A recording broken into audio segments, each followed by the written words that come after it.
मैंने अपने उस अच्छे भाई की फोटो निकालकर उन 4 लड़कियों से कहा जो उसके पीछे पागलों की तरह पड़ी हुई हैं। तुम में से जो भी उसे इतना दीवाना बना दे कि वो खुद को उससे अलग ही न कर पाए, मैं उसी का कन्फेशन एक्सेप्ट कर लूंगा। ऐसे आदमी के लिए 3 दिन भी बहुत होते हैं। और फिर वो ये सब मेरे सामने ही करता है, जिस पर वह खुलेआम ऐलान कर देता है कि गेम खत्म हो चुका है। वह मेरी सेल्फ रिस्पेक्ट को कीचड़ में रौंद देता है, लेकिन उसे इस बात का जरा भी एहसास नहीं होता है। लेकिन इस बार जब कोई सिस्टम जबरदस्ती दखल नहीं देता है, तब मेरा हंटिंग गेम आधिकारिक तौर पर शुरू हो जाता है। पट्टी हो गई है। ब्रदर ले बताइए, आपको ठीक लगी या नहीं? बहुत अच्छी है, थैंक यू। जिस पर मैं कहता हूँ, मुझे अभी कुछ काम है, मैं चलता हूँ। मिस शेन जरा रुकिए, वैसे भी आपकी चोट मेरी वजह से लगी है, क्यों ना मैं आपको घर छोड़ दूं? जिस पर मैं उसकी तरफ देखकर कहता हूँ, मिस शेन क्या आप मुझे पटाने की कोशिश कर रही हैं? यह सुनते ही वह चौंक जाती है। आप जानते भी हैं कि आप क्या कह रहे हैं, तो क्या मैं यह समझूं कि आप मुझे फ्लर्ट कर रही हैं? नहीं, वाकई एक फीमेल लीड होने के नाते उसका दिमाग काफी तेज है। सिर्फ 2 लाइनों में ही वह पैसिव पोजीशन से एक्टिव पोजीशन में आ जाती है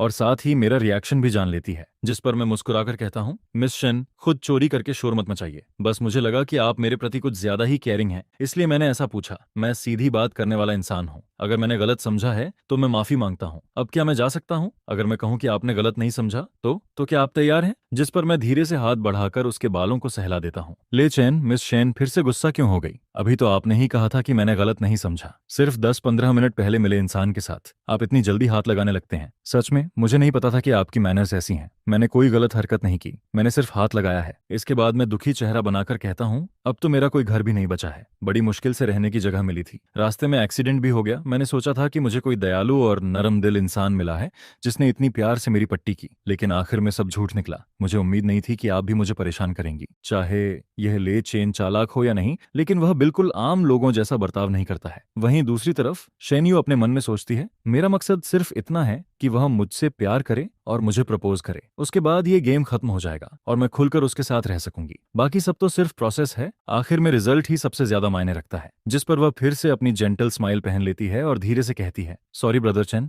चलिए मैं आपको घर छोड़ देती हूँ। सच में शेन युए की एक्टिंग कमाल की है। करीब 40 मिनट बाद मैं उस सिल्वर लग्जरी कार से उतरता हूँ। मेरे हाथ में फोन मजबूती से पकड़ा हुआ है, जिस पर अभी अभी शेन यू के साथ एक्सचेंज किए गए कॉन्टैक्ट डिटेल्स मौजूद हैं। फिर मैं लंगड़ाते हुए अपने घर की तरफ बढ़ता हूँ। तभी मेरी नजर एक जानी पहचानी फिगर पर पड़ती है, जिस पर मेरे होंठों पर हल्की मुस्कान आ जाती है, लेकिन मैं ऐसे दिखाता हूँ जैसे मैंने कुछ देखा ही नहीं और सीधे अपार्टमेंट कॉम्प्लेक्स के अंदर चला जाता हूँ। हेलो, क्या ये चेंगुआ कम्युनिटी है? मैं अपने दोस्त से मिलने आई हूँ, लेकिन लगता है मैं रास्ता भटक गई हूँ। क्या आप मुझे बिल्डिंग नंबर 13 तक ले जा सकते हैं? बिल्डिंग 13? सॉरी, यहाँ तो सिर्फ बिल्डिंग 1 से बिल्डिंग 10 तक ही है। सच में? ओह, शायद मुझे याद करने में गलती हुई। 13 नहीं, बिल्डिंग नंबर 3। क्या आप मुझे वहां तक ले जा सकते हैं? मेरे साथ आइए। जिस पर मैं उसे रास्ता दिखाता हूँ और बहुत जल्दी हम बिल्डिंग 3 के नीचे पहुंच जाते हैं। लड़की ऊपर देखकर कहती है, थैंक यू द ब्रदर, अब जल्दी घर जाइए। मैं बस एक आवाज निकालता हूँ और सीढ़ियां चढ़ने लगता हूँ। ब्रदर, क्या आप भी इसी बिल्डिंग में रहते हैं? क्या कोइंसिडेंस है? लेकिन मैं बिना रुके ऊपर चढ़ता रहता हूँ और फिर सच में कितना बड़ा कोइंसिडेंस है कि कुछ ही देर में मैं तीसरी मंजिल पर अपने घर के सामने पहुंच जाता हूँ। मैं पहुंच गई, बाय। जैसे ही दरवाजा बंद होता है, बाहर खड़ी लड़की के चेहरे से मुस्कान पूरी तरह गायब हो जाती है। वह ऊपर जाने का नाटक करती है, लेकिन तुरंत वापस तीसरी मंजिल पर लौट आती है और मेरे दरवाजे पर नॉक करती है। और कोई काम था? वो बात ऐसी है ब्रदर, मेरा दोस्त अभी घर पर नहीं है। उसने कहा है कि वह थोड़ी देर में आएगा, लेकिन मैं एक स्टार हूँ, बाहर खड़े होकर इंतजार करना मेरे लिए ठीक नहीं है। क्या मैं थोड़ी देर आपके घर में रुक सकती हूँ? स्टार? नाम क्या है? जियांग चुचू। कभी नाम नहीं सुना। यह सुनते ही जियांग चुचू पूरी तरह हिल जाती है। क्या ये कैसे हो सकता है? अगर वह उसे पहचानता नहीं तो भी ठीक था, आखिर असली जिंदगी में मिलना अलग बात है। लेकिन उसने अपना नाम भी बता दिया था। फिर भी लेचेन कहता है कि उसने कभी नाम नहीं सुना। यह आदमी आखिर चाइना का ही है या नहीं? वैसे भी पहले वह एक अमीर परिवार का यंग मास्टर था, लेकिन जैसा यून यू ने कहा था बिल्कुल वैसा ही निकला। एक बेकार इंसान जो बस दिन काटना जानता है। यून यू की वजह से वह अपना शेड्यूल खत्म करते ही यहाँ दौड़ी चली आई थी, क्योंकि उसे इस गेम में जीतना था और सबसे पहले बाकी 3 लड़कियों से आगे निकलना था। जिस पर जांग चूचू मेरी तरफ देखती है, उसकी आंखों में कॉन्फिडेंस चमकता है। उसे पूरा यकीन है कि वह जीत जाएगी, जैसे मुझे हासिल करना उसके लिए सिर्फ उंगलियां हिलाने जितना आसान हो। वाकई अमीर घरों में पली बढ़ी ये यंग लेडीज एक से बढ़कर एक हैं। इनमें से कोई भी मुझे इंसान तक नहीं समझता है। जिस पर मैं मन ही मन खुद पर हंस पड़ता हूँ। अंदर आ जाओ। मैं एक तरफ हटकर उसे अंदर आने का इशारा करता हूँ। जियांग चुचू घर में घुसते ही चारों तरफ नजर दौड़ाती है। कमरे की सजावट ऐसी है कि एक नजर में सब समझ आ जाता है। इतनी बड़ी होने के बाद यह पहली बार है जब वह इतने छोटे घर में आई है। जिस पर मैं चुपचाप उसके चेहरे के भाव देखता रहता हूँ और उसकी किसी भी छोटी रिएक्शन को मिस नहीं करता हूँ। वह बीजिंग के जियांग फैमिली की इस पीढ़ी की सबसे छोटी बेटी है। बचपन से ही उसे हथेली पर रखकर पाला गया है। उसे एक्टिंग का शौक था, इसलिए कॉलेज खत्म होने से पहले ही एंटरटेनमेंट इंडस्ट्री में आ गई। फैमिली बिजनेस उसकी बड़ी बहन संभालती है। उसे कुछ करने की जरूरत नहीं है, सिर्फ सालाना डिविडेंड्स ही उसके लिए आसमान छूती रकम लेकर आते हैं। और फैमिली बैकग्राउंड को छोड़ भी दें तो उसका खुद का करियर भी लगातार ऊपर बढ़ता जा रहा है। सिर्फ 22 साल की उम्र में ही वह करोड़ों फैंस वाली टॉप स्टार बन चुकी है। अगर मेरी तुलना इन अमीर यंग लेडीज से की जाए तो मैं तो बस एक कैनन फोडर जैसा हूँ। मेरा पुराना बैकग्राउंड उनके सामने कुछ भी नहीं है, लेकिन अब इससे कोई फर्क नहीं पड़ता, क्योंकि इस जिंदगी में मेरा लक्ष्य बिल्कुल साफ है। मुझे बदला लेना है। मुझे उम्मीद नहीं थी कि योनियू इतनी हद तक जा सकता है, लेकिन मैं उन्हें ऐसी तकलीफ दूंगा कि वे मरने और जीने के बीच झूलते रह जाएंगे। आखिर मुझे विलेन सपोर्टिंग कैरेक्टर क्यों कहा जाता है? आराम से बैठो। जियांग चुचू से इतना कहकर मैं सीधे किचन में चला जाता हूँ अपने लिए डिनर बनाने, और मेरे मन में मेहमान की खातिरदारी करने का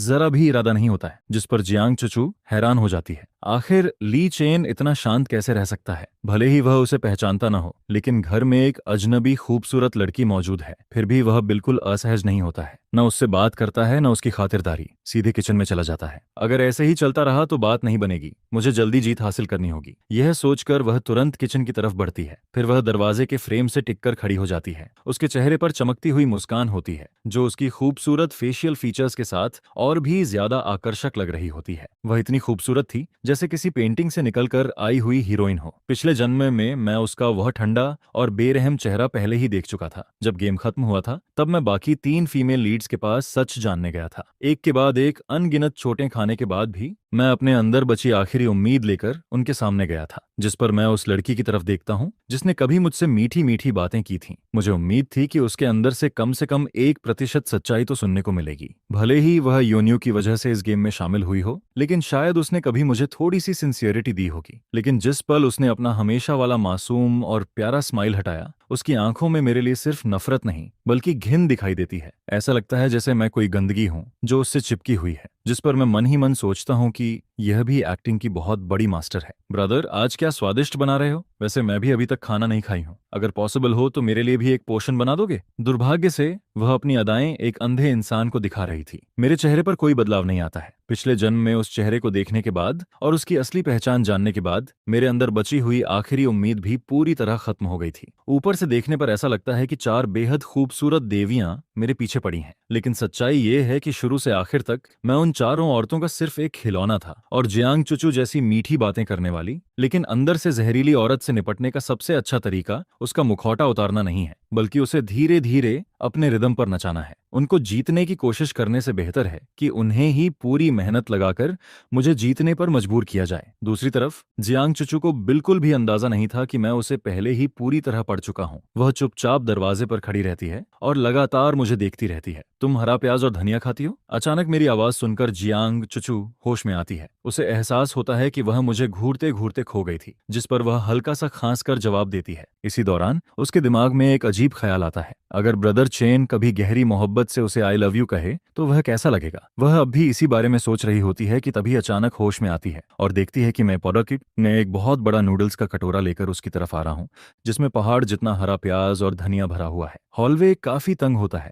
जिस पर वह जल्दी से रास्ता छोड़ देती है। अचानक उसे ये गेम थोड़ा दिलचस्प लगने लगता है। यह एक अजीब सा एहसास था जिसे वह शब्दों में नहीं बता सकती थी, लेकिन इससे उसका मूड पहले से बेहतर हो जाता है। जियांग चुचू किचन में रखे नूडल्स को देखती है। उसके लिए खाना उतना जरूरी नहीं था। असली मकसद तो खाने के बहाने अपना प्लान आगे बढ़ाना था, जिस पर वह अपना कटोरा उठाकर बाहर ले आती है। मैं सिर झुकाकर बड़े मजे से खाना खा रहा होता हूँ। पूरा माहौल बेहद शांत और सुकून भरा लगता है। लेकिन अचानक जियांग चुचू को एहसास होता है कि उसके विचार गलत दिशा में जा रहे हैं। सच में किसी इंसान को सिर्फ चेहरे से जज नहीं करना चाहिए। जो आदमी ऊपर से बिल्कुल हार्मलेस लगता है वही योनियू का इविल ब्रदर है। क्या शांत और सुकून भरी जिंदगी? वह मन ही मन खुद को टोकती है। यह सब दिखावा है। जिस पर वह नूडल्स वापस रख देती है और खाली हाथ लिविंग रूम के सोफा पर जाकर बैठ जाती है। मैं सिर उठाकर उसकी तरफ देखता हूँ। नहीं खा रही? लड़की हल्का सा होंठ काटते हुए कहती है। अचानक मेरा पेट थोड़ा दर्द कर रहा है, कुछ निगला नहीं जा रहा। Sorry brother. अच्छा ऐसा है? मैं बस इतना कहता हूँ और फिर एक और निवाला मुंह में डाल लेता हूँ। मेरे मन में सिर्फ एक ही बात चल रही होती है, अगर पेट दर्द था तो पहले क्यों नहीं बताया? नहीं खाना था तो मुझसे इतना ज्यादा बनवाया ही क्यों? मजाक समझ रखा है क्या? सच में जो लोग कभी घर की जिम्मेदारी नहीं उठाते उन्हें चीजों की कीमत का अंदाजा नहीं होता है। अब बचा हुआ नूडल्स तो मुझे आसपास के किसी स्ट्रे डॉग को ही खिलाना पड़ेगा। उधर जियांग चुचू मुझे इतने स्वाद से खाते हुए देखती है, जिस पर उसे अचानक थोड़ा पछतावा होने लगता है। उसे लगता है कि कम से कम एक दो निवाले तो खा ही लेने चाहिए थे, लेकिन अब बहुत देर हो चुकी थी। निकली हुई बात वापस नहीं ली जा सकती थी, जिस पर वह सिर्फ यही उम्मीद करती है कि मैं जल्दी खाना खत्म करूं। इसके बाद हम दोनों थोड़ी बहुत बातें करते हैं। ज्यादातर सवाल जियांग चुचू पूछती है और जवाब मैं देता हूँ। धीरे धीरे उसे लगने लगता है कि हमारे बीच का माहौल बेहद नेचुरल है। ऐसा बिल्कुल नहीं लगता कि हम अभी अभी मिले हैं, बल्कि ऐसा लगता है जैसे हम एक दूसरे को बहुत लंबे समय से जानते हों। और इसी वजह से उसकी सतर्कता भी धीरे धीरे कम होने लगती है। लेकिन यह पूरा एहसास मैं जानबूझकर पैदा कर रहा था, क्योंकि मेरे साथ रहते हुए उसे सब कुछ बहुत नेचुरल लगता है। और यही बात उसकी कल्पना से बिल्कुल अलग थी, जिस पर उसके दिल में हल्की सी बेचैनी पैदा होने लगती है। कहीं ब्रदर चेन मेरे असली मकसद के बारे में जानता तो नहीं? क्या वह जानबूझकर एक्टिंग कर रहा है? लेकिन अगले ही पल वह इस ख्याल को नकार देती है, क्योंकि उसके और यून यू के रिश्ते के बारे में और बाकी लड़कियों के बारे में लगभग किसी को कुछ नहीं पता था। लेचेन जैसा गिरा हुआ इंसान ये सब कैसे जान सकता है? शायद मैं ही ज्यादा सोच रही हूँ। आखिर यून यू लेचेन का सौतेला भाई है। दोनों ने साथ में काफी समय बिताया था। इस दुनिया में यून यू से ज्यादा लेचेन को कोई नहीं जानता, इसलिए उसने जो जानकारी दी थी वह गलत नहीं हो सकती। लेचेन बदल नहीं गया है, बस फैमिली की बर्बादी और सब कुछ खो देने के बाद उसने खुद को दबाकर रखना सीख लिया है। हाँ, जरूर यही बात है। वैसे भी किसी इंसान की जिंदगी में बड़ा हादसा आए तो उसका स्वभाव बदल जाना आम बात है, और लेचैन का यह बेफिक्र और ढीला रवैया भी उसकी नाकामी का ही सबूत है, जिस पर जियांग चूचू के अंदर पैदा हुई थोड़ी बहुत दिलचस्पी भी गायब हो जाती है। उसे लगने लगता है कि वह अपना समय बर्बाद कर रही है। अगर वह घर पर होती तो किसी महंगे सोफा पर लेटकर आराम से गेम खेल रही होती, लेकिन योन यू की वजह से उसे यह सब सहना पड़ रहा था। उधर मैं खाना खत्म कर चुका होता हूँ। मैं पूरी तरह उस औरत को इग्नोर कर रहा था जो लगातार मुझे घूर रही थी। बचे हुए नूडल्स को संभाल कर रखने के बाद मैं चाबी उठाता हूँ और बाहर जाने की तैयारी करता हूँ। मेरा यह एक्शन देखते ही जियांग चुचू तुरंत खड़ी हो जाती है। आप बाहर जा रहे हैं? मैं भी आपके साथ चलती हूँ। जिस पर हम दोनों बाहर निकलते हैं। दरवाजा जोर से बंद होता है। हॉलवे की लाइट जलती है और फिर बुझ जाती है। हल्के अंधेरे में मैं सामने खड़ी लड़की को देखता हूँ और शांत आवाज में पूछता हूँ, जियांग चुचू, क्या तुम्हें मुझसे पहली नजर का प्यार हो गया है? पहली नजर का प्यार? यह सुनकर उसके मन में आंखें घुमाने का जोरदार मन करता है, लेकिन वह अपनी घृणा को छुपा लेती है। अगले ही पल उसका चेहरा तनाव से भर जाता है, जैसे कोई मासूम और शर्मीली लड़की हो। सॉरी ब्रदर, लेकिन आपने पकड़ ही लिया। पहली बार आपको देखने के बाद ही मैं आपकी तरफ खिंच गई थी। मुझे लगता है कि आप ही मेरे डेस्टिनी पार्टनर हैं। ब्रदर, क्या आपको भी मैं पसंद हूँ? यह सुनकर मेरे पूरे शरीर में सिहरन दौड़ जाती है। धुंधली रोशनी में मैं एक कदम आगे बढ़ता हूँ, जिस पर उसकी आंखों में जीत की चमक दिखाई देने लगती है। उसे लगता है कि सब कुछ उसके प्लान के मुताबिक चल रहा है, लेकिन अगले ही पल मैं ठंडे स्वर में कहता हूँ, नहीं, मुझे तुम पसंद नहीं हो। यह सुनते ही उसके चेहरे की मुस्कान जम जाती है। क्यों? आखिर आपको मुझ में क्या पसंद नहीं है? मुझे पता है कि हम अभी अभी मिले हैं। मैं तो पहली नजर में प्यार करने वालों में से हूँ, लेकिन आप शायद स्लो टाइप इंसान हैं। कोई बात नहीं। लेकिन उसकी बात पूरी होने से पहले ही मैं सीधा वार कर देता हूँ। तुम्हारी स्किन बहुत ज्यादा सफेद है, तुम्हें देखकर बिल्कुल हेल्दी फील नहीं होता है, और तुम बहुत ज्यादा पतली भी हो। जिस पर जियांग चुचू एकदम से रुक जाती है। रुको जरा, क्या यह भी कोई वजह हुई? गोरी होना और पतली होना भी कोई कमी होती है क्या? मैं भले ही पतली दिखती हूँ, लेकिन मेरी बॉडी बिल्कुल हेल्दी है। उसकी बात खत्म होते ही मैं अचानक झुककर उसकी आंखों में सीधा देखता हूँ। तुम खुद को देखो, इतनी पतली हो कि तुम्हें देखकर मुझे तरस आने लगता है। यह सुनते ही उसके दिमाग ने जैसे काम करना बंद कर दिया। अगले ही पल मैं हाथ बढ़ाकर उसकी नाक पर हल्की सी टपली मारता हूँ। मैं उन महिलाओं को पसंद करता हूँ जो मेरे बराबर खड़ी हो सकें, न कि तुम्हारी तरह कमजोर और नाजुक लड़कियों को। इतना कहकर मैं सीधा नीचे उतरने लगता हूँ और फिर मैं बिना पीछे देखे आगे बढ़ जाता हूँ, जबकि पीछे खड़ी जियांग चुचू अभी भी हैरान खड़ी रहती है। आखिर वह कोई साधारण लड़की नहीं, बल्कि एक अमीर और बेहद आत्मविश्वासी यंग लेडी है। ऐसे में उसका कॉन्फिडेंस इतनी आसानी से कैसे टूट सकता है? मैंने तो बस दो चार बातें कही थीं।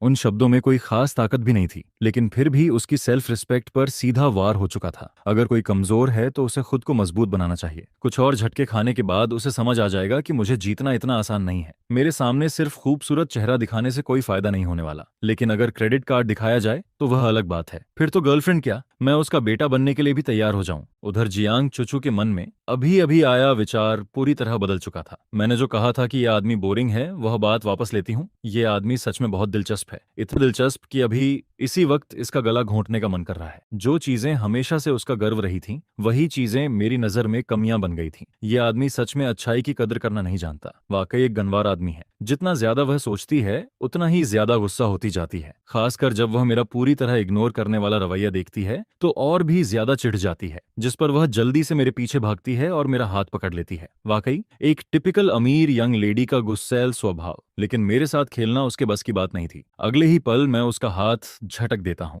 जो कहना है सीधे कहो। उसकी गोरी कलाई पर तुरंत लाल निशान उभर आते हैं, जिस पर वह आंखों में आंसू भरकर मेरी तरफ देखती है। क्या आप मुझसे इतनी नफरत करते हैं ब्रदर चेन? मैं तो बस आपसे थोड़ी बात करना चाहती थी। आप मेरे साथ ऐसा व्यवहार क्यों कर रहे हैं? जिस पर मैं समझ जाता हूँ कि वह फिर से बेचारी बनने का नाटक कर रही है, लेकिन इस बार मुझे मानना पड़ेगा, यह काफी दिलचस्प था। मैं तुरंत नरम पड़ने का नाटक करता हूँ। सच में सॉरी, कहीं मैंने तुम्हें चोट तो नहीं पहुंचा दी? आओ मैं देखता हूँ। जैसे ही मैं हाथ बढ़ाता हूँ, जियांग चुचू तुरंत मेरा हाथ झटक देती है। मेरे सामने झूठी हमदर्दी दिखाने की जरूरत नहीं है। मुझे इस हालत में देखकर आप बहुत खुश हो रहे होंगे, है ना? मैं आपको सबसे ज्यादा नफरत करती हूँ। आप ब्रदर यू की एक उंगली के बराबर भी नहीं है। यह कहते ही उसका चेहरा सफेद पड़ जाता है। उसे एहसास हो जाता है कि उसके मुंह से ऐसी बात निकल गई जो कभी नहीं निकलनी चाहिए थी। खत्म। इस बार तो सच में सब बर्बाद हो गया। वह जल्दी से सिर उठाकर कुछ समझाने की कोशिश करती है, लेकिन तभी वह देखती है कि मैं बिना किसी भाव के उसे घूर रहा हूँ। ब्रदर चेन, मेरा वह मतलब नहीं था। बस आपने मुझे दर्द दिया, इसलिए मैं थोड़ी गुस्से में आ गई थी। नफरत? मैं धीमी आवाज में दोहराता हूँ। तुम लोग आखिर किस हक से मुझसे नफरत करते हो? सच में तुम सब खुद को जरूरत से ज्यादा महत्वपूर्ण समझते हो? इतना कहकर मैं उसकी तरफ देखना भी बंद कर देता हूँ और सीधे आगे बढ़ जाता हूँ। मुझे जाता देख जियांग चुचू घबरा जाती है, जिस पर वह जल्दी जल्दी मेरे पीछे दौड़ पड़ती है। ब्रोदर, क्या आप स्ट्रे डॉग्स को ढूंढ रहे हैं? मैं भी आपकी मदद कर देती हूँ। जरूरत नहीं, मैं ठंडे स्वर में मना कर देता हूँ। फिर उसकी तरफ देखकर साफ शब्दों में कहता हूँ, जियांग चुचू, मुझे फर्क नहीं पड़ता कि तुम कोई सुपरस्टार हो या फर्स्ट साइट लव का नाटक कर रही हो। तुम बिल्कुल भी मेरे टाइप की नहीं हो, इसलिए कम से कम बेसिक रिस्पेक्ट बनाए रखो और मेरी सलाह है कि अपना समय मुझ पर बर्बाद मत करो। जिस पर वह तुरंत जवाब देती है, मुझे पता है कि आप मुझे पसंद नहीं करते, लेकिन मैं आपको पसंद करती हूँ, बस इतना काफी है।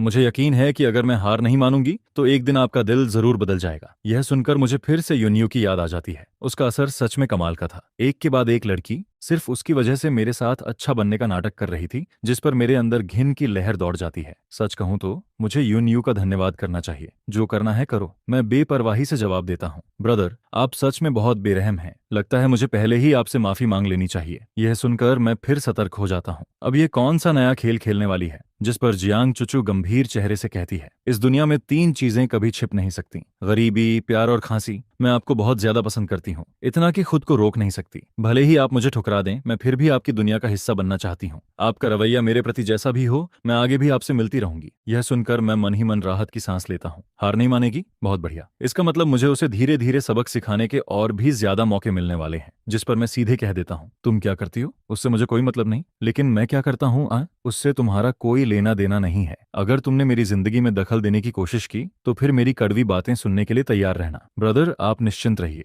मैं आपको परेशान नहीं करूंगी, लेकिन मेरे पास एक आसान और हाई सैलरी वाली जॉब है। पता नहीं आपको उसमें इंटरेस्ट होगा या नहीं। यह सुनकर मैं उसकी तरफ देखता हूँ, जिस पर वह मुस्कुराकर कहती है, मेरा शेड्यूल बहुत बिजी रहता है और मेरी असिस्टेंट ने अभी लॉन्ग लीव ले ली है। मुझे बीजिंग में 1 महीने से ज्यादा शूटिंग करनी है। इस दौरान मैं किसी अजनबी को हायर नहीं करना चाहती। सैलरी आप खुद तय कर सकते हैं। यह सुनकर मैं तुरंत समझ जाता हूँ कि वह क्या सोच रही है। यह यंग लेडी काफी तेज निकली। वह मेरी पैसों की परेशानी का फायदा उठाकर मुझे अपने पास बांधना चाहती है। अगर मैं उसके साथ रहूंगा तो बाकी 3 लड़कियों को मौका नहीं मिलेगा और फिर टाइम के साथ साथ उसके जीतने के चांसेस बढ़ जाएंगे। उसका प्लान वाकई बुरा नहीं था। अगर मुझे कल होने वाली घटना का पहले से पता ना होता तो शायद मैं तुरंत हाँ कर देता, लेकिन अफसोस, कल मेरे लिए एक और काम तैयार बैठा था। जिस पर मैं शांत स्वर में कहता हूँ, 1 महीने के लिए ठीक है, लेकिन मैं तुम्हारा फुल टाइम असिस्टेंट नहीं बनूंगा। मंडे से फ्राइडे तक शाम 6 बजे से रात 10 बजे तक और सैटरडे संडे को सुबह 6 बजे से शाम 6 बजे तक। सिर्फ इसी समय मैं तुम्हारे लिए काम करूंगा। बाकी समय अगर कोई इमरजेंसी हुई तो उसे ओवर टाइम माना जाएगा। इतना कहकर मैं जियांग चुचू की तरफ देखता हूँ और उसके रिएक्शन का इंतजार करता हूँ। उधर जियांग चुचू पूरी तरह अवाक रह जाती है। आखिर बॉस कौन है? ये कैसा असिस्टेंट है जो खुद अपना वर्किंग शेड्यूल तय कर रहा है? ये बदमाश आदमी सच में कमाल है। लेकिन फिर वह खुद को शांत करती है। वैसे भी उसका मकसद असिस्टेंट रखना नहीं था। वह तो सिर्फ पैसे खर्च करके मेरे साथ ज्यादा समय बिताना चाहती थी और फिर मेरा शेड्यूल इतना भरा हुआ था कि वह हर दिन आज की तरह इंतजार नहीं कर सकती थी। कोई समस्या नहीं, वह मन ही मन फैसला कर लेती है। उसे पहले ही अंदाजा था कि मैं बहुत बड़ी रकम मांगूंगा। आखिर मेरे लिए यह खुलेआम पैसे कमाने का मौका था और उसके हिसाब से लेचेन ऐसा मौका कभी नहीं छोड़ेगा। आखिर कभी वह भी एक अमीर यंग मास्टर हुआ करता था। भले ही यह पैसा उसके लिए ज्यादा मायने नहीं रखता, लेकिन उसके हिसाब से उसकी उंगलियों के बीच से गिरने वाले थोड़े से पैसे भी ली चेन को फिर से पुरानी ऐशो आराम वाली जिंदगी में लौटा सकते थे। यह देखकर मैं बस हल्का सा सिर हिलाता हूँ और सीरियस होकर कहता हूँ, बिल्कुल, मैं चाहता हूँ कि मेरी सैलरी जितनी ज्यादा हो सके उतनी अच्छी हो। आखिर पैसे किसे बुरे लगते हैं, लेकिन हाई सैलरी होगी या लो ये कहना अभी मुश्किल है। बेसिक सैलरी और ओवरटाइम का फैसला तो आपकी साइड से होगा, इसलिए प्राइस भी आप ही तय कर दीजिए। जिस पर तोंग सोसो हल्की सी मुस्कुराती है। उसे महसूस होता है कि मैं जितना इरिटेटिंग हूँ उतना ही एक अच्छी बात भी रखता हूँ, और वो है मेरी बेइंतहा ऑनेस्टी। अभी कुछ देर पहले ही मैं उसे ताने मार रहा था, लेकिन जैसे ही बात पैसों की आती है मैं बिना झिझक सब कुछ साफ साफ बोल देता हूँ। जिस पर वह थोड़ी देर सोचती है और कहती है, अनथान, जब बड़े भाई ने मुझ पर इतना भरोसा किया है तो जाहिर सी बात है कि मैं आपको निराश नहीं करूंगी। कॉन्ट्रैक्ट 1 महीने से थोड़ा ज्यादा चलेगा, यानी जब तक मेरी मूवी की शूटिंग खत्म नहीं हो जाती। वर्किंग आवर्स वैसे ही रहेंगे जैसे आपने कहा था। टोटल सैलरी 2 लाख वियतनामी डोंग होगी। अगर किसी इमरजेंसी में एक्स्ट्रा काम करना पड़ा तो ओवर टाइम फी सिचुएशन के हिसाब से अलग से मिलेगी। एक बार का मैक्सिमम 10,000 टेंग तक हो सकता है। अनट्राई, आपको यह डील कैसी लगती है? यह सुनकर मैं मन ही मन सोचता हूँ कि इतनी शानदार पेमेंट और इतना कम वर्किंग टाइम, ये तो बिल्कुल वही काम है जिसे लोग कहते हैं कम काम ज्यादा पैसा। फिर भला इसमें शिकायत करने वाली कौन सी बात बचती है? आखिर पैसा भी धीरे धीरे कमाया जाता है और लोगों को भी धीरे धीरे इन्फ्लुएंस किया जाता है। ज्यादा जल्दबाजी करने से काम बिगड़ता है। जिस पर मैं जवाब देता हूँ, डील पक्की, कल कॉन्ट्रैक्ट साइन करते हैं। इसके बाद बात खत्म होते ही मैं कुछ स्ट्रे डॉग्स को खाना खिलाने चला जाता हूँ। फिर उनके पास बैठकर चुपचाप उन्हें देखता रहता हूँ। लेकिन टोंग सोसो अभी भी जाने का नाम नहीं लेती। वह मेरे पास ही खड़ी रहती है और अपनी स्वीट इनोसेंट लिटिल सिस्टर वाली एक्टिंग जारी रखती है। मेरी पिछली लाइफ की मेमोरीज के मुताबिक ट्यूंग सोसो सिर्फ इसलिए वैन हू के करीब आई थी क्योंकि उसके पास एक डॉग था। यहाँ तक कि वह एक कुत्ते से भी जेलसी करती थी। ये सोचकर मैं सच में स्पीचलेस हो जाता हूँ। इसके बाद डॉग्स को खाना खिलाकर मैं वहां से निकलने की तैयारी करता हूँ। बाकी 3 लव राइवल्स से उसे जेलसी होती है, ये तो समझ आता है, लेकिन एक जानवर से भी जेलसी करना, ये बात मेरी समझ से पूरी तरह बाहर है। सच कहूं तो टोंग सोसो मुझे बार बार हैरान कर देती है। इन लड़कियों की पॉसेसिवनेस वाकई जरूरत से ज्यादा क्रेजी होती है। तभी अचानक किसी की आवाज सुनाई देती है। अरे, वो टोंग सोसो नहीं है क्या? यह सुनकर मैं आवाज की तरफ मुड़कर देखता हूँ। कुछ यंग लोग एक्साइटमेंट से चिल्लाते हुए और मोबाइल उठाए हमारी तरफ दौड़ते चले आते हैं। मैं अब ठीक से खड़ा भी नहीं हो पाता कि टोंग सोसो जोर से चिल्लाती है, जल्दी भागो। जिस पर मैं मन ही मन सोचता हूँ, रुको जरा, लोग तुम्हारा पीछा कर रहे हैं। मैं क्यों जान बचाकर भागूं? क्या मैं सच में इतनी जल्दी बहक गया हूँ? शायद पैर का दर्द मेरे दिमाग पर असर डाल रहा है। इसके बाद मेरे कानों में सिर्फ हवा की तेज आवाज और मेरी अपनी भारी सांसों की आवाज गूंजती रहती है। बहुत जल्दी टोंग सोसो मेरा हाथ पकड़ लेती है और मुझे खींचकर एक संकरी गली में मोड़ देती है। मैं अभी संभल भी नहीं पाता कि वह तुरंत मेरे पीछे छिप जाती है और मुझे ढाल की तरह इस्तेमाल करने लगती है। गली के बाहर से लोगों के कदमों की आवाज आती रहती है। बातचीत की आवाज भी बेहद करीब सुनाई देती है। इस अंधेरी और तंग गली में अब सिर्फ हम दोनों ही बचे होते हैं। मशहूर सेलिब्रिटी होना सच में अलग बात है। उसकी स्टैमिना कमाल की है। इतनी देर जान लगाकर भागने के बाद भी उसका चेहरा लाल नहीं होता, न उसकी धड़कन तेज होती है। वह तो ठीक से हाँफती तक नहीं। लेकिन मेरी हालत बिल्कुल उलटी होती है। मुझे तो लगता है कि यह नकली जिंदगी यहीं खत्म हो जाएगी। मेरे जैसे एक्सरसाइज से दूर रहने वाले इंसान के लिए ये किसी टॉर्चर से कम नहीं था। यह सोचकर मैं अंदर ही अंदर चिढ़ जाता हूँ। बस एक बार सांसें नॉर्मल हो जाएं, फिर इसका हिसाब जरूर चुकाऊंगा। तभी अचानक एक मुलायम और गोरा हाथ मेरे मुंह पर आकर कसकर दब जाता है। मैं आंखें फैलाकर उसे देखता हूँ, जिस पर वह धीरे से कहती है, आप क्या कर रहे हैं? मैं मन ही मन झुंझलाता हूँ, क्या कर रहा हूँ? मैं तो बस सांस ले रहा हूँ। वह फुसफुसाकर कहती है, इतनी जोर जोर से सांस लोगे तो बाहर वाले सुन लेंगे। यह सुनकर मैं और ज्यादा इरिटेटेड हो जाता हूँ। उनके सुन लेने से मेरा क्या जाता है? वैसे भी जिनकी तलाश चल रही है वो तुओंग सोसो है, मैं नहीं। मैं तो बस एक बेगुनाह राहगीर हूँ जो बेवजह इस मुसीबत में फंस गया। उधर तुओंग सोसो मन ही मन सोचती है कि उसे हमेशा से फैंस और उनकी परेशानियां पसंद नहीं थीं, लेकिन वन हू से मिलने के बाद पहली बार उसके शांत दिल में हलचल पैदा हुई थी। वह बाकी मर्दों से बिल्कुल अलग था। बस दिक्कत यह थी कि उसके आसपास बहुत सारे लव राइवल्स मौजूद थे, जिसकी वजह से उसे कभी अकेले समय नहीं मिल पाया। खुशकिस्मती से अब यह गेम सामने आया था और वह इस 1000 साल में एक बार मिलने वाले मौके को किसी भी हालत में छोड़ना नहीं चाहती थी। इसी बीच गली के बाहर की आवाजें धीरे धीरे दूर चली जाती हैं, जिस पर तोंग सोसो का हाथ भी अनजाने में मेरे मुंह से हट जाता है। मैं उसे देखकर सोचता हूँ कि नेटिजन्स उसे स्वीट गॉडेस कहते हैं, और मानना पड़ेगा कि यह डिस्क्रिप्शन बिल्कुल सही है। तभी मेरे घायल पैर से दर्द की एक तेज लहर उठती है, जिस पर मेरा पूरा शरीर हल्का सा कांप जाता है। बिना देखे ही मुझे पता चल जाता है कि जख्म शायद फिर से खुल गया है, जिस पर मैं मन ही मन मुस्कुराता हूँ। तोंग सोसो, मैंने तुम्हारे लिए इतनी बड़ी कुर्बानी दी है, थोड़ा इंटरेस्ट वापस लेना तो बनता है। फिर अचानक मेरे मन में एक अजीब क्यूरियोसिटी पैदा होती है। अगर मैं अभी उसे अचानक गले लगा लूं तो वह क्या रिएक्शन देगी? यह सोचते हुए मैं उसकी तरफ बढ़ता हूं, जिस पर टोंग सोंग सोंग एकदम फ्रीज हो जाती है, और जब तक वह समझ पाती कि क्या हो रहा है तब तक वह काफी देर से मेरी बाहों में आ चुकी होती है। वह घबराकर पूछती है, आंत्रे, आपका मतलब क्या है? यह सुनकर मैं तुरंत तैयार किया हुआ बहाना सामने रख देता हूँ। अभी अचानक मेरी आंखों के आगे अंधेरा छा गया था। शरीर थोड़ा कमजोर लग रहा था, इसीलिए बैलेंस बनाए रखने के लिए गलती से तुम्हें पकड़ लिया। वैसे भी मेरा पैर अभी घायल है, ऊपर से तुमने मुझे इतनी दूर तक दौड़ा दिया। मैं तो अभी तक तुमसे इसका हिसाब भी नहीं मांग रहा, और तुम उल्टा मुझसे सवाल कर रही हो, जिस पर तुओंग सोसो थोड़ी गिल्टी महसूस करती है। आखिर उसे अपने साथ भागने पर मजबूर करना सच में कुछ ज्यादा हो गया था। ऊपर से मैंने उसे अपनी चोट के बारे में पहले बताया भी नहीं था। वह जल्दी से कहती है, अंतरे, आप भी कमाल करते हैं। अगर आप पहले बता देते कि आप इंजर्ड हैं तो मैं ज्यादा ध्यान रखती। जिस पर वह मन ही मन सोचती है कि अगर उसे पहले पता होता तो वह जरूर और ज्यादा केयर दिखाती। शायद इससे मेरी नजरों में उसकी इमेज भी बेहतर बन जाती। इसके बाद मैं जानबूझकर थोड़ा बढ़ा चढ़ाकर कहता हूँ, सच बताऊं तो तुम्हारी यह चिंता देखकर मेरी आंखों में आंसू आ जाते हैं। यंग मिस, क्या तुम सच में मेरी इतनी फिक्र करती हो? आज तक किसी ने मेरे दर्द भरे पैर की इतनी चिंता नहीं की।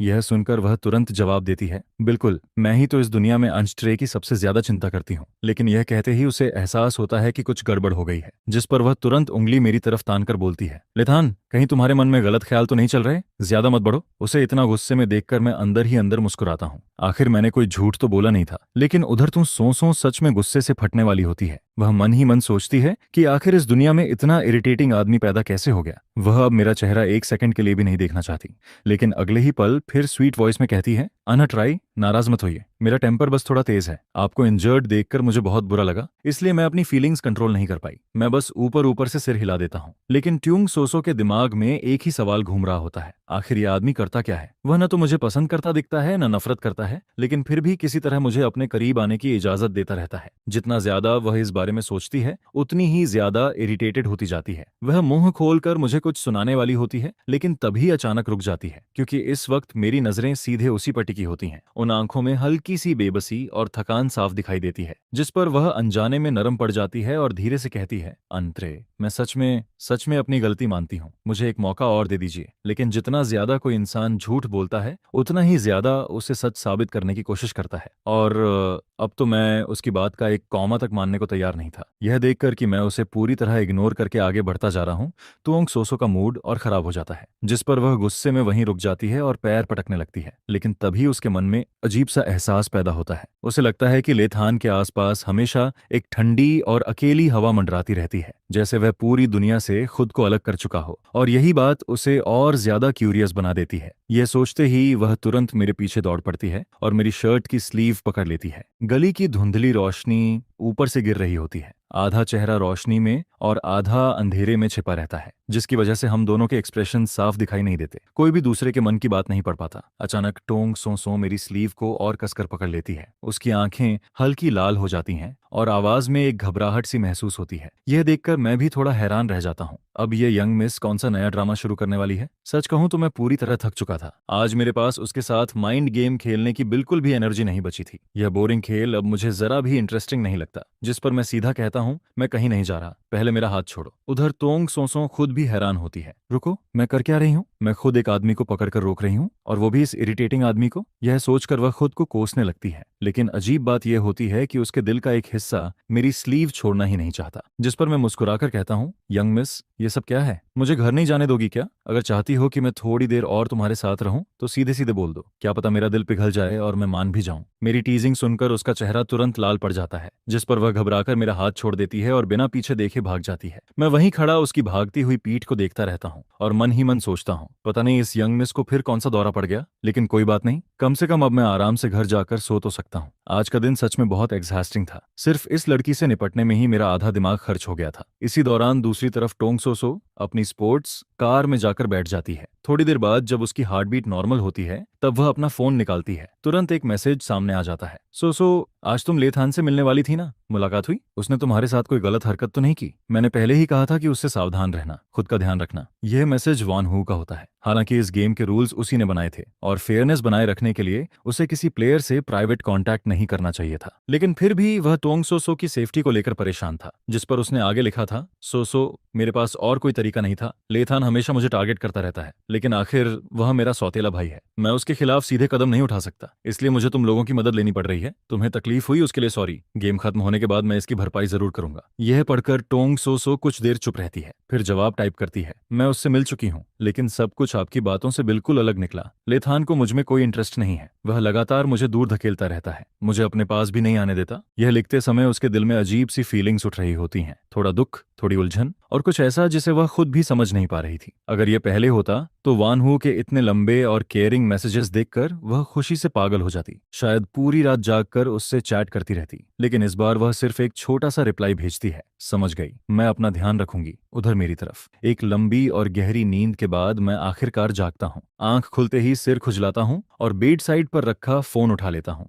लॉक स्क्रीन पर सबसे ऊपर ट्यूंग सोसो का मिडनाइट मैसेज दिखाई देता है। उसने आज शाम 7 बजे कॉन्ट्रैक्ट साइन करने के लिए बुलाया था। मैं मैसेज पढ़कर बस 4 शब्द रिप्लाई करता हूँ, ओके, इन्फॉर्मेशन रिसीव्ड। तभी अचानक फोन बज उठता है। मैं कॉल रिसीव करता हूँ। हेलो, क्या आप मिस्टर लेथान बोल रहे हैं? जी, मैं HKE ग्रुप के HR डिपार्टमेंट से बोल रही हूँ। कंग्रेचुलेशंस, आपने प्रिलिमिनरी स्क्रीनिंग पास कर ली है। कृपया आज दोपहर 2 बजे इंटरव्यू के लिए कंपनी पहुंच जाइए। जिस पर मैं विनम्रता से जवाब देता हूँ, ठीक है, धन्यवाद, और कॉल काट देता हूँ। इसके तुरंत बाद डोरबेल बजती है। मैं अपना ऑर्डर्ड लंच लेता हूँ और खाते खाते सोचने लगता हूँ। आज दोपहर जिस महिला का सामना मुझे करना है वह HKE ग्रुप की फीमेल CEO ट्रान म्यू म्यू है। ओरिजिनल स्टोरी के मुताबिक उसकी बचपन की बेस्ट फ्रेंड एक डॉक्टर है जिसका नाम थाम न्यूयेथ है। दोनों की पर्सनालिटीज बिल्कुल अलग हैं, लेकिन फिर भी उनकी फ्रेंडशिप बेहद मजबूत मानी जाती है। हालांकि वान हू से मिलने के बाद यही फ्रेंडशिप धीरे धीरे टूटने लगती है, क्योंकि दोनों एक ही आदमी के लिए लड़ने लगती हैं। लेकिन वह सब फ्यूचर की बातें हैं कि हैं। अगर मेरी मेमोरी सही है तो इस वक्त वैन हू के आसपास मौजूद चारों लड़कियां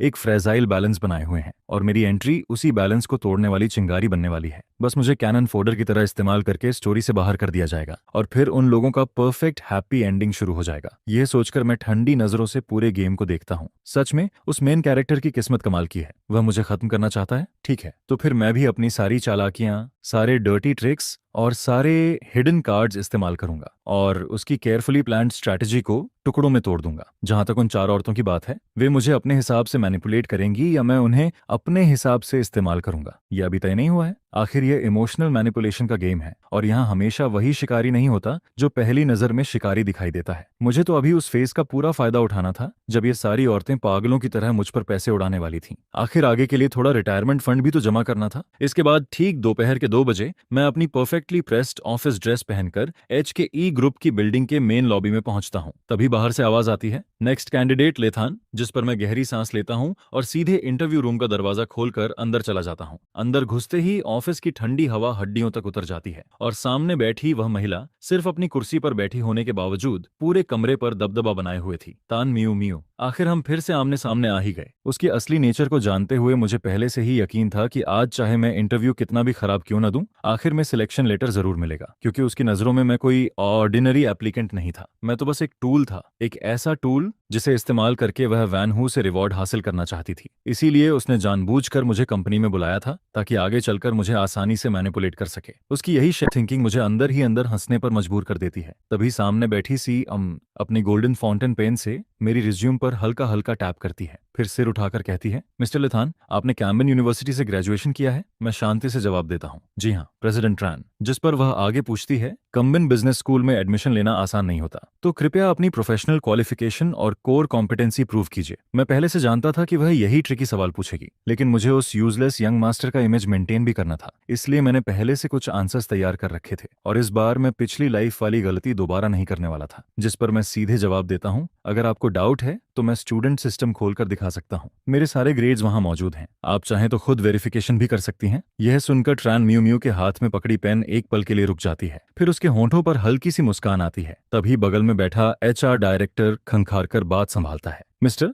लेथान की क्वालिफिकेशन वेरिफिकेशन पहले ही हो चुकी है, अब हम जॉब रिलेटेड क्वेश्चंस पर आते हैं। जिस पर मैं आराम से जवाब देता हूँ, ठीक है, मैं CEO ऑफिस असिस्टेंट की पोजीशन के लिए अप्लाई कर रहा हूँ। मेरी बात खत्म भी नहीं होती कि अचानक एक ठंडी हंसी सुनाई देती है, जिस पर HR डायरेक्टर तुरंत पूछता है, प्रेसिडेंट ट्रान, क्या आप कुछ कहना चाहती हैं? अगले ही पल ट्रान म्यू म्यू अपनी चेयर से उठ खड़ी होती है। वह मुझे सिर से पैर तक देखती है और फिर तिरस्कार भरे लहजे में कहती है, ओह, असिस्टेंट बनना चाहते हो? लगता है तुम्हें अपनी एबिलिटीज पर जरूरत से ज्यादा कॉन्फिडेंस है। क्या तुम्हें लगता है कि यह पोजीशन कोई भी संभाल सकता है? यह सुनते ही मुझे पिछली लाइफ की याद आ जाती है। उसी ने मुझे एक मामूली एरंड बॉय बनाकर रखा था। सारा गंदा काम, सारी मेहनत और सारे बोरिंग टास्क मुझे ही करने पड़ते थे। न कोई रिस्पेक्ट थी और न कुछ सीखने को मिलता था। पिछली बार उसने साइकोलॉजिकल ट्रिक्स खेलकर मुझसे कॉन्ट्रैक्ट साइन करवा लिया था, लेकिन इस बार ऐसा बिल्कुल नहीं होने वाला था। जिस पर मैं सीधे उसकी आंखों में देखकर कहता हूँ, सबसे पहली बात, मेरा दिमाग काफी तेज है। दूसरी बात, मैं टॉप यूनिवर्सिटी से ग्रेजुएट हूँ, तो कॉन्फिडेंस क्यों नहीं होगा? प्रेसिडेंट ट्रैन, आपका यह फैसला मेरे साथ फेयर नहीं है। अगर एक कदम पीछे हटकर सोचें तो इंटरव्यू के लिए कॉल आपने किया था।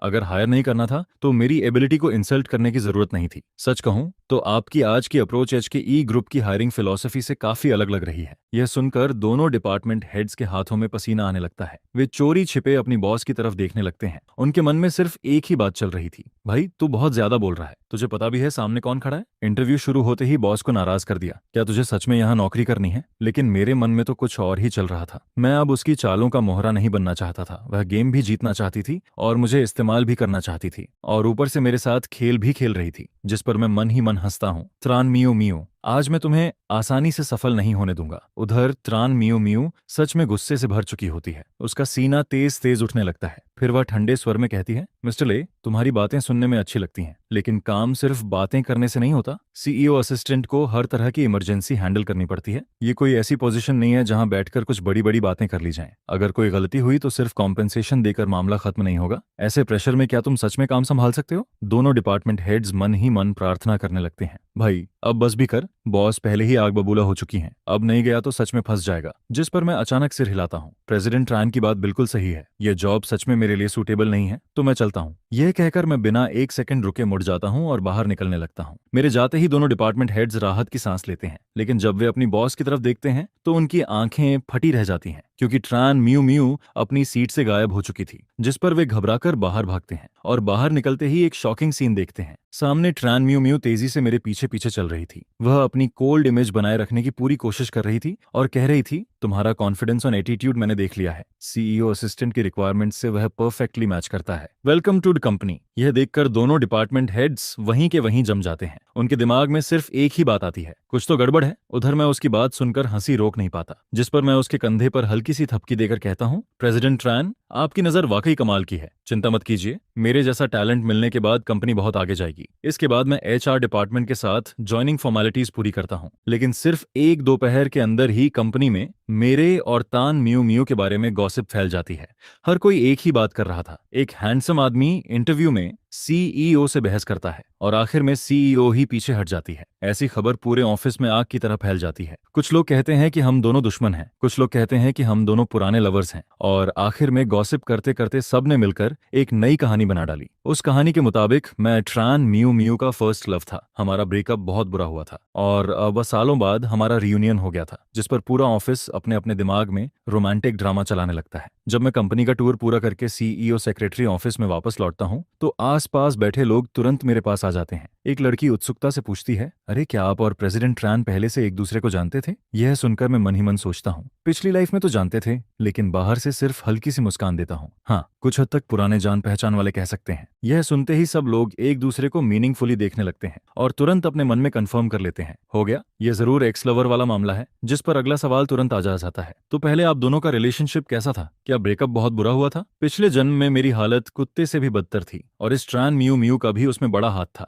वैसे देखा जाए तो इसका कैरेक्टर भी कुछ खास अच्छा नहीं था। जिस पर मैं फिर भी अपना शांत रवैया बनाए रखता हूँ और बस हल्की सी स्माइल देता रहता हूँ। यह देखकर वहां खड़ी गॉसिप करने वाली औरतें तुरंत सब समझ जाती हैं। समझ गए, समझ गए, ये जो मुस्कुराने वाला रिएक्शन है, इसमें जरूर प्यार और नफरत दोनों छिपे हैं। पक्का कोई आंसुओं से भरी बैक स्टोरी होगी। जिस पर मैं मन ही मन सोचता हूँ, यह कंपनी आखिर कब से तुम लोगों का गॉसिप मार्केट बन गई है? तुम लोगों का सारा काम खत्म हो चुका है क्या? इसी बीच क्यू वैन हियन धीरे धीरे चलता हुआ आता है, जिसके बाद वह मुझे सिर से पैर तक देखता है और उसकी आंखों में साफ तिरस्कार झलकता है। फिर वह घमंडी अंदाज में ठुड्डी उठाकर कहता है, सेक्रेटरी ले, प्रेसिडेंट ट्रैन ने तुम्हें कॉफी लेकर आने को कहा है। जिस पर मैं हाथ में पकड़ी फाइल नीचे रखता हूँ और कैजुअली पूछता हूँ, प्रेसिडेंट ट्रैन की कोई खास डिमांड है क्या? जिसके जवाब में वह कहता है, प्रेसिडेंट ट्रैन सिर्फ हैंड ब्रेव्ड कॉफी पीती हैं। पानी का टेम्परेचर बिल्कुल 88 डिग्री होना चाहिए और पानी डालने का टाइमिंग एक एक सेकंड तक एक्यूरेट होना चाहिए। जरा ध्यान से बनाना। अगर प्रेसिडेंट ट्रैन गुस्सा हो गई तो अपना सिर खुद संभालना। जिस पर मैं मजबूरी में हामी भर देता हूँ। फिर जैसे ही बाहर निकलने वाला होता हूँ, तभी दरवाजे के बाहर से एक आवाज सुनाई देती है। एक महिला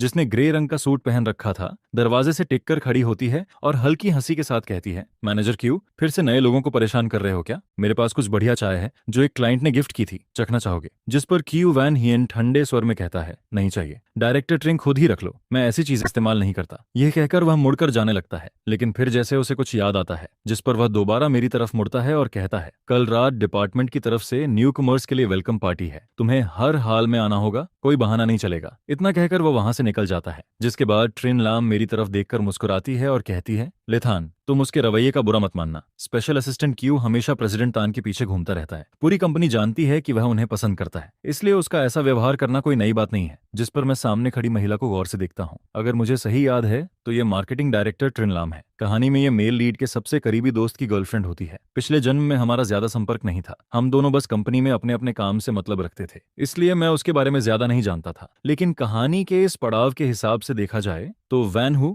और उसका वह जिगरी दोस्त जल्द ही यहाँ आने वाले हैं, जिसके बाद उनमें से एक सीधे मुख्य कंपनी के एडवर्टाइजिंग डायरेक्टर की कुर्सी पर बैठेगा। पिछले जन्म में मैंने इन दोनों से काफी गंदे तरीके के अटैक और दबाव झेले थे। यह सोचकर मैं सिर हिलाता हूँ और कहता हूँ, अभी मेरी मदद करने के लिए धन्यवाद। संयोग से मैं भी थोड़ा बिजी हूँ, इसलिए अब चलता हूँ। Hand brewed coffee. पिछले जन्म में मैं यह काम हजारों बार कर चुका था, जिस पर मैं कुछ ही पलों में एक परफेक्ट गर्म कॉफी तैयार करता हूँ और सीधे प्रेसिडेंट के ऑफिस की तरफ बढ़ जाता हूँ। ऑफिस में पहुंचकर मैं कॉफी का कप ट्रान म्यू म्यू के बाएं हाथ की तरफ रखता हूँ और बिना कुछ कहे मुड़कर जाने लगता हूँ। लेकिन तभी ट्रान म्यू म्यू अचानक मुझे रोकती है। रुको, अभी मत जाओ। यह कहते हुए वह कॉफी उठाती है और एक घूंट पीती है, जिस पर मैं उसके चेहरे के भावों को ध्यान से देखता रहता हूँ। और जब उसकी आंखों में संतुष्टि की एक हल्की चमक दिखाई देती है, तभी मैं समझ जाता हूँ कि इस बार मैंने सही दांव खेल दिया है। अब ट्रान म्यू म्यू मेरे काम में कोई कमी निकालने वाली नहीं थी। दूसरी तरफ ट्रान म्यू म्यू शुरू में मुझमें गलती निकालने का बहाना ढूंढ रही थी, लेकिन जैसे ही कॉफी का स्वाद उसकी जीभ को छूता है, वह थोड़ा चौंक जाती है,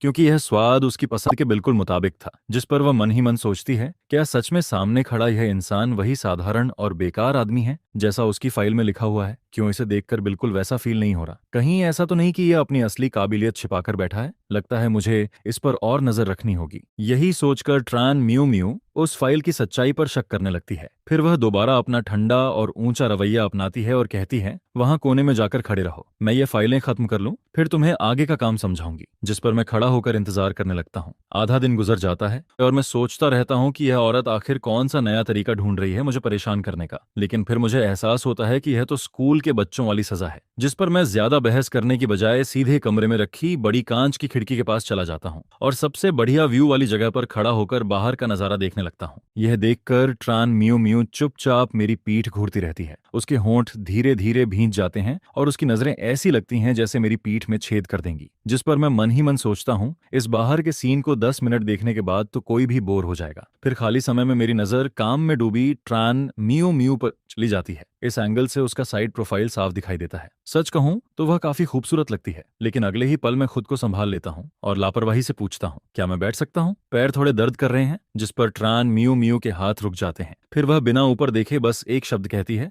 जैसी तुम्हारी मर्जी, बस मेरे काम में दखल मत देना। ऑफिस के एक कोने में कांच की दीवारों वाला छोटा सा कमरा था, जो ट्रान म्यू म्यू का निजी रेस्टरूम था, लेकिन वहां जाकर बैठना तो खुद मौत को बुलाने जैसा होता। जिस पर मेरी नजर कमरे के बीचों बीच रखे बड़े सोफा पर पड़ती है। फिर मैं बिना झिझक वहां पहुंचता हूं, शेल्फ से एक मनोरंजन वाली किताब निकालता हूं और पूरी आराम तलबी के साथ सोफा पर लेट जाता हूं। जिसके बाद मैं लंबी सांस छोड़ता हूं और पूरी तरह रिलैक्स हो जाता हूं। समय धीरे धीरे गुजरता रहता है और दूसरी तरफ ट्रान म्यू म्यू को महसूस होने लगता है कि उसका ध्यान काम पर नहीं लग रहा, क्योंकि उसकी नजर बार बार मेरी तरफ चली जाती है। जब वह चोरी छिपे मेरी तरफ देखती है तो पाती है कि मैं अपने ही घर के मालिक की तरह आराम से किताब पढ़ रहा हूँ। और फिर कुछ देर बाद तो मैं आंखें बंद करके झपकी तक लेने लगता हूँ। यह देखकर उसके अंदर गुस्सा उबलने लगता है। मैंने इसे यहाँ बुलाया था काम के लिए, या ये यहाँ सोने आया है? जिस पर उसका धैर्य आखिर टूट जाता है। वह गुस्से में अपना फाउंटेन पेन मेज पर पटक देती है। धातु का पेन कांच की मेज से टकराकर तेज आवाज करता है, जो पूरे ऑफिस में गूंज जाती है। फिर वह मुझे घूरते हुए कहती है, बहुत बढ़िया लेथान, तुम इतिहास के पहले इंसान हो जो मेरी आंखों के सामने इतनी बेशर्मी से आलस कर रहा है। पिछले जन्म में ट्रान म्यू म्यू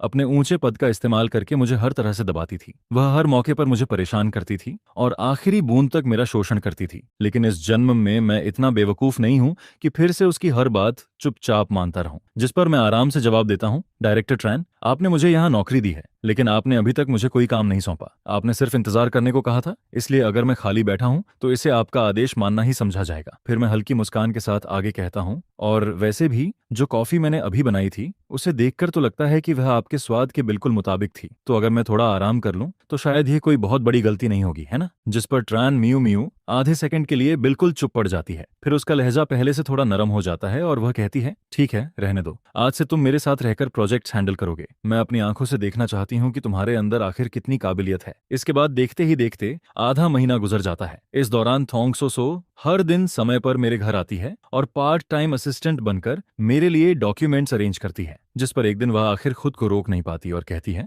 जब मैंने यह जॉब एक्सेप्ट की थी तब वान हू ने ही मुझे उकसाया था। उसका प्लान था कि मैं हर दिन आपके करीब रहूं, आपको इम्प्रेस करूं और आपके साथ रिलेशनशिप बनाने की कोशिश करूं। उसने मुझसे कहा था कि मिशन पूरा होने के बाद हम दोनों साथ में वेकेशन पर जाएंगे, लेकिन आपके साथ इतना समय बिताने के बाद मुझे उसकी असली सच्चाई समझ आने लगी। जिस पर वह कड़वी मुस्कान के साथ आगे कहती है, शुरू से आखिर तक उसने मुझे सिर्फ एक टूल की तरह इस्तेमाल किया। मैं उसके लिए बस एक चेस पीस थी, उसकी गंदी चालों का हिस्सा थी। लेकिन अब मैं सब कुछ साफ साफ देख सकती हूँ और अभी भी बहुत देर नहीं हुई है। यह कहते हुए वह सिर झुका लेती है। ब्रदर थान, मैं जो बार बार बीमारी का बहाना बनाकर आपके करीब आने की कोशिश करती थी, वह भी वैन हो की स्क्रिप्ट का हिस्सा था। उसने मेरे और म्यू म्यू के रिश्ते का फायदा उठाया और हम सबको इंसानों की भावनाओं से खेलने वाले इस घटिया गेम में घसीट लिया। लेकिन अब मेरी आंखें पूरी तरह खुल चुकी हैं। जिसके बाद एक एक करके वे सभी लड़कियां जो कभी मेरे करीब आई थीं, मेरे पास आने लगती हैं और हर कोई रोते हुए यही कहती है कि अतीत में वान हू ने उन्हें इस्तेमाल किया था और उसी पागल गेम का हिस्सा बनाया था। यह सुनकर वान हू आग बबूला हो जाता है, जिस पर वह सीधे कंपनी में मेरे पास पहुंचता है। उसके चेहरे पर गुस्सा साफ दिखाई देता है। फिर वह उंगली उठाकर मेरी तरफ इशारा करता है और चिल्लाते हुए कहता है, अगर तुम लोग मेरी मदद नहीं करोगे तो मैं इस पूरे प्रोजेक्ट को बर्बाद कर दूंगा। मैं तुम्हारी जिंदगी जहन्नुम बना दूंगा। जिस पर मैं बिना भौं तक हिलाए शांत स्वर में जवाब देता हूँ, तुम्हारी मर्जी। अगर इतनी काबिलियत है तो जो करना है कर लो। इसके बाद प्रोजेक्ट लॉन्च कॉन्फ्रेंस का दिन आता है, लेकिन वान हू अभी अपना मुंह भी नहीं खोल पाता कि किसी ने उसकी तरफ काले कारनामों से भरी डॉक्यूमेंट्स की पूरी फाइल फेंक दी, जिस पर उसके सारे गंदे कामों के सबूत सबके सामने खुलकर आ जाते हैं। उसकी हर चाल, हर धोखा और हर साजिश दुनिया के सामने उजागर हो जाती है। यह देखकर वान हू शर्म से जमीन में गड़ जाता है। फिर वह गुस्से और बेइज्जती में दरवाजा पटक कर वहां से भाग जाता है। उस घटना के बाद उसकी हालत बेहद खराब हो जाती है। कुछ समय बाद वह कई महिलाओं को साथ लेकर मेरे घर आता है, जिस पर सबसे पहले एक लड़की आगे बढ़कर कहती है, यह सब मेरी गलती थी। मैंने अपनी छोटी सोच और जलन में आकर यह बेवकूफी भरा कॉन्क्वेस्ट गेम बनाया था ताकि आपको नुकसान पहुंचा सकूं। लेकिन अब मुझे अपनी सजा मिल चुकी है। मेरी सारी संपत्ति जब्त हो गई। मैं दिल से आपसे माफी मांगती हूँ। पहले मैं बार बार आपके करीब आकर आपको ट्रैप करने की कोशिश करती थी, लेकिन आज मैं आधिकारिक तौर पर आपसे माफी मांगती हूँ। अब से मैं सिर्फ एक्टिंग पर ध्यान दूंगी और ऐसी गंदी चीजों से हमेशा के लिए दूर रहूंगी। जिस पर दूसरी महिला भी आगे आती है और भारी आवाज में कहती है, मैं भी पहले वैन हो की मीठी बातों में आ गई थी, इसलिए मैं हर बात में आपके खिलाफ खड़ी होती थी। लेकिन अब मैं अपनी कंपनी के शेयर्स ट्रांसफर करना चाहती हूँ और आपको अच्छा कंपेंसेशन देना चाहती हूँ। मुझे उम्मीद है कि आप ग्रुप में अपनी पोजीशन बनाए रखेंगे। इसके बाद एक डॉक्टर भी आगे आती है और शर्मिंदा स्वर में कहती है, मैंने जानबूझकर नरम और दयालु बनने का नाटक किया था ताकि धीरे धीरे आपको समझ सकूं और आपके करीब पहुंच सकूं। यह मेरी गलती थी। अब से मैं पूरी ईमानदारी के साथ मेडिकल प्रोफेशन पर ध्यान दूंगी और अपनी गलती सुधारने के लिए दूर दराज के इलाकों में फ्री मेडिकल कैंप्स भी लगाऊंगी, जिस पर मैं उन सभी को देखता हूं। अब हर कोई अपनी गलती मान चुका था। हर किसी को अपने किए पर पछतावा था। इसलिए अतीत की सारी दुश्मनी और सारे गिले शिकवे मैं यहीं खत्म करने का फैसला करता हूं। इसके बाद मुझे आधिकारिक तौर पर कंपनी का मुख्य सदस्य बना दिया जाता है, जिस पर मैं पूरी मेहनत के साथ काम करता हूं और कंपनी के लिए एक के बाद एक बड़े कॉन्ट्रैक्ट्स लेकर आता हूं। नतीजा ये होता है कि मेरी सैलरी भी तेजी से बढ़ने लगती है। समय गुजरता है और फिर एक दिन हम सब कंपनी फ्रेंड्स की गैदरिंग में दोबारा मिलते हैं, जिस पर वान हू, जिसने अब एक छोटी सी दुकान खोल ली थी, हाथ में गिलास उठाकर कहता है, मैंने फैसला किया है कि अब मैं अपनी जिंदगी दोबारा शुरू करूंगा। इस बार मैं सिर्फ अपनी मेहनत पर भरोसा करूंगा और कभी किसी को नुकसान पहुंचाने वाली हरकत नहीं करूंगा। यह सुनकर थोंग सोसो मुस्कुरा देती है और कहती है, हाल ही में मुझे अपनी एक्टिंग के दम पर फिल्म अवार्ड मिला है। इतने उतार चढ़ाव देखने के बाद अब जाकर मुझे लगता है कि मैं सच में खुद बनकर जी रही हूँ। जिस पर ट्रान म्यू म्यू भी सहमति में सिर हिलाती है। ग्रुप के पूरे सिस्टम को दोबारा व्यवस्थित किया गया है। कंपनी की ग्रोथ अब पहले से कहीं बेहतर हो रही है। हमने अंधी दीवानगी और बेवजह के जुनून को पीछे छोड़ दिया है और अब हम अपनी काबिलियत के दम पर एक शांत और स्थिर जिंदगी का आनंद ले रहे हैं। जिस पर मैं सभी लोगों की तरफ देखता हूँ। हर कोई अब अपनी सही जगह पर था। हर किसी ने अपनी गलतियों से सीख ली थी और शायद यही इस पूरी कहानी का सबसे परफेक्ट एंडिंग था।